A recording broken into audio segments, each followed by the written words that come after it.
श्री स्वामी समर्थ जय जय स्वामी समर्थ श्री स्वामी समर्थ जय जय स्वामी समर्थ श्री स्वामी समर्थ महाराजांच्या नामस्मरणाने आजच्या व्हिडिओला सुरुवात करूया।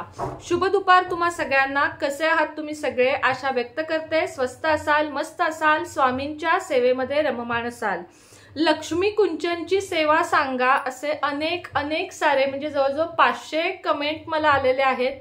आज संध्याकाळच्या व्हिडिओमध्ये मी लक्ष्मी कुंचन ही सेवा तुम्हाला सांगणार आहे आणि ती सेवा तुमच्यापर्यंत पोहोचवण्यासाठी म्हणजे त्याचं जे साहित्य लागतं तेही तुमच्यापर्यंत मीच पोहोचवणार आहे, त्यामुळे काळजी करू नका।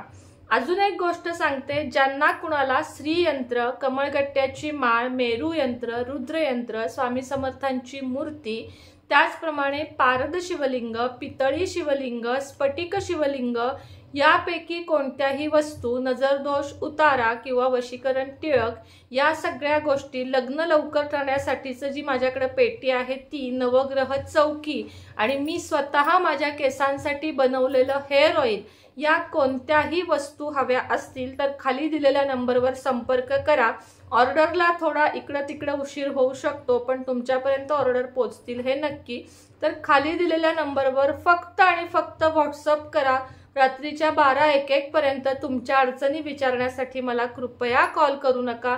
तुमच्या अडचणींसाठी मी कायम व्हिडिओ घेऊन येत असते आणि त्या व्हिडिओंमधूनच तुम्हाला माहिती देत असते, त्यामुळे कृपया अडचणी विचारण्यासाठी कृपया कुणीही कॉल करू नका।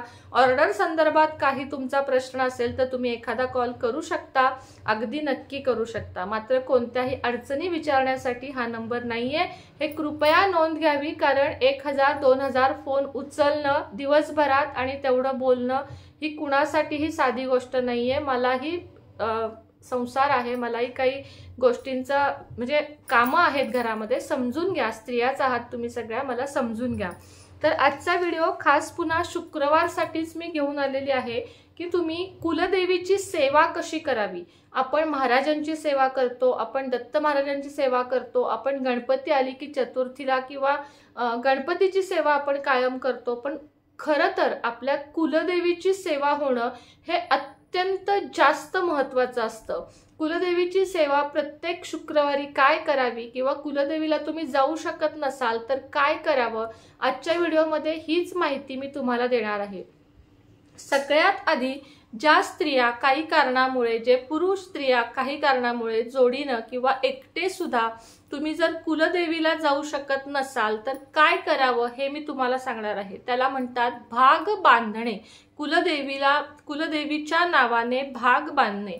हिरवा एवढा कॉटनचा कपडा घ्यायचा, 1 रुपयाचं नाणं घ्यायचं, थोड्या कुंकवानं भरलेल्या अक्षता घ्यायच्या, तुमच्या घरातल्याच कुलदेवीला कुंकू हळद लावायचं, फूल व्हायचं, धूप दीप निरांजन लावायचं आणि हा भाग कुलदेवीच्या चरणांपाशी शुक्रवारी ठेवायचा की माझी ही इच्छा आहे, हे कुलदेवी माता तू माझ्या कुळाचं रक्षण कर, माझ्या मुलांचं रक्षण कर, माझ्या पतीचं रक्षण कर, माझ्या एकूण कुटुंबाचं रक्षण कर, माझ्यावर आत्ता या अडचणी आहेत त्या दूर कर। मी तुझ्या नावचा भाग बांधून ठेवलेला आहे आणि मी नक्कीच तुझ्यापर्यंत मला शक्य झालं की येईन, असे भाग तुम्ही तुमच्या इच्छा जेव्हा असतील तेव्हा कुणीही घरात आजारी असेल तर सर्वप्रथम कुलदेवीला शरण जावं।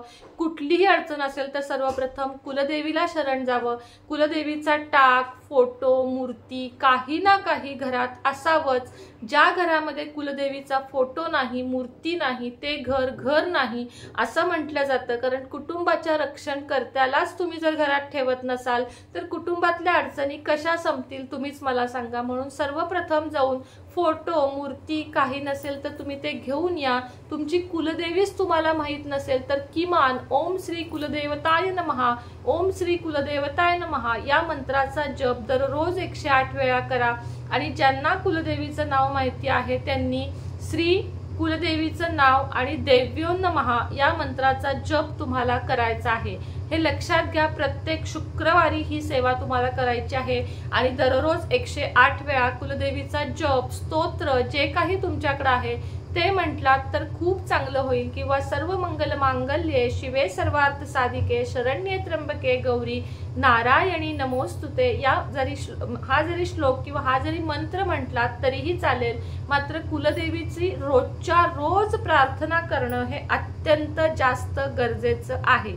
कुलदेवीला वर्षातून एकदा जोडीनं जाणं हे देखील खूप महत्त्वाचं आहे। आता जे जाऊ शकत नाहीत त्यांना भाग कसा बांधावा हे मी तुम्हाला सांगितलं, पण जे जाऊ शकतात त्यांनी वर्षातून एकदा कुलदेवीला जोडीनं आपल्या मुलांना घेऊन, सासू सासऱ्यांना सुद्धा घेऊन अवश्य जावं। नसतील ते येण्यासारखे किंवा त्यांना यायचं नसेल तर तुम्ही दोघं जावा।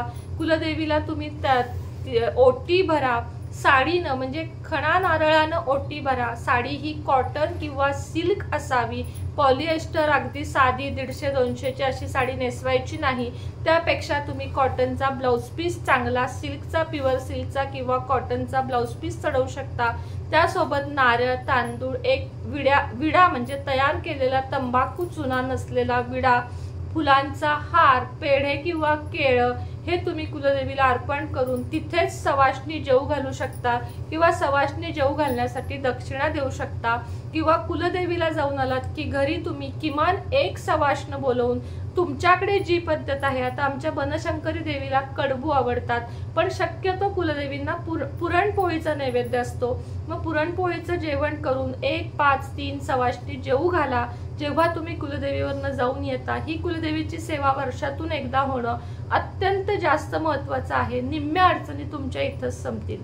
कुलदेवीचा वार शुक्रवार किंवा मंगळवार, जर तुम्ही तब्येतीनं आरोग्यानं नीट असाल तर तुम्ही या वारी उपवास करू शकता आणि दुर्गा सप्तशतीतले 2-2 अध्याय, जर तुम्हाला कुठलाही संकल्पयुक्त सेवा करायची नसेल तर डायरेक्ट अध्याय तुम्ही दररोज 2 अध्याय वाचा, किंवा प्रत्येक शुक्रवारी संपूर्ण दुर्गा सप्तशती वाचा। आता मी काय करते, सध्या मला काही कारणाने झालेलं नाहीये, पण मी प्रत्येक शुक्रवारी धूप दिवा अगरबत्ती लावते, अत्तर लावते लक्ष्मीला, आणि संपूर्ण त्याचप्रमाणे कुलदेवीला सांगितल्याप्रमाणे तुम्ही सवाष्ण जेवू घालू शकता। आणि ओटी देताना तुम्हाला सांगितलं मी, साडी, खण, नारळ, हिरव्या बांगड्या, त्याचप्रमाणे एक विडा आणि गजरा असं तुम्ही ओटी म्हणून देऊ शकता। आणि मंदिरात सुद्धा तुम्ही, जर तुम्हाला लांब जाणं जमत नसेल, जर आता आमच्या इथं बघा बनशंकरीची बुधगावमध्ये एक कुलदेवी आहे, असं प्रत्येक असतं की ही देवी इथं पण आहे, तर तिथं जा। लक्ष्मी मंदिरात आधी देवीच्या कुलदेवीला आधी ओटी भरा, त्यानंतर 3-5 सवाष्णींच्या ओट्या भरा। हे सुद्धा एक प्रकारची कुलदेवीची सेवाच आहे। आणि दुर्गा सप्तशती जर तुम्हाला वाचायचं असेल तर तुम्ही आजपासून दररोज 2 अध्याय वाचू शकता। जेव्हा तुम्ही नित्यसेवा करणार असाल तेव्हा आधीची कुठलेही स्तोत्र वगैरे वाचण्याची गरज नसते, डायरेक्टली तुम्ही अध्यायापर्यंत जाऊ शकता। कुठलाही संकल्प करू नका, ब्रह्मचर्य नाही, कुठलेही नियम नाहीत जेव्हा तुम्ही दुर्गा सप्तशतीचे 2 अध्याय रोज वाचता। लक्ष्मी टाक, फोटो, कुलदेवीचं जे काही तुमच्याकडे असेल जमेल तेव्हा, किंवा किमान पौर्णिमा आणि शुक्रवार, किंवा किमान नुसती पौर्णिमेला तरी त्याच्यावर कुंकुम अर्चन तुम्ही आठवणीनं करा। ते कुंकू तुम्ही घरातल्या सगळ्यांना अगदी थोडं थोडं लावा। बघा तुम्ही त्या जाणाऱ्या येणाऱ्या व्यक्तीचं व्यवस्थित रक्षण होईल, त्याची कामं होतील आणि तो आयुष्यामध्ये पुढे जाईल। त्याचप्रमाणे तुम्हाला जर कुलदेवीचा फोटो टाक काही नसेल, खरं तर 100% मी तुम्हाला सांगते की नाहीये असं एकही आपलं स्वामी भक्ताचं घर नकोय की ज्यांच्याकडे कुलदेवीचा फोटो किंवा टाक नाहीये। प्रत्येकाकडे असलाच पाहिजे। म्हणजे मी अगदी तुम्हाला रिक्वेस्ट करते की आणा, फोटो पाहिजेच, मूर्ती पाहिजेच, टाक पाहिजेच, त्याशिवाय देवघर हे अपूर्ण आहे। आणि ते आणा, त्याच्यावर कुंकुमार्चन करा। नसेल तर तुम्ही चांदीच्या नाण्यावर किंवा 1 रुपयाच्या नाण्यावर कुलदेवीचं नाव घेऊन कुंकुमार्चन करा आणि ते 1 रुपयाचं नाणं तिजोरीमध्ये व्यवस्थित जपून ठेवा। कुठल्याही शुक्रवारी तुम्ही एखाद्या किन्नरला हिरव्या बांगड्या आणि हिरवी इलायची देऊ शकता।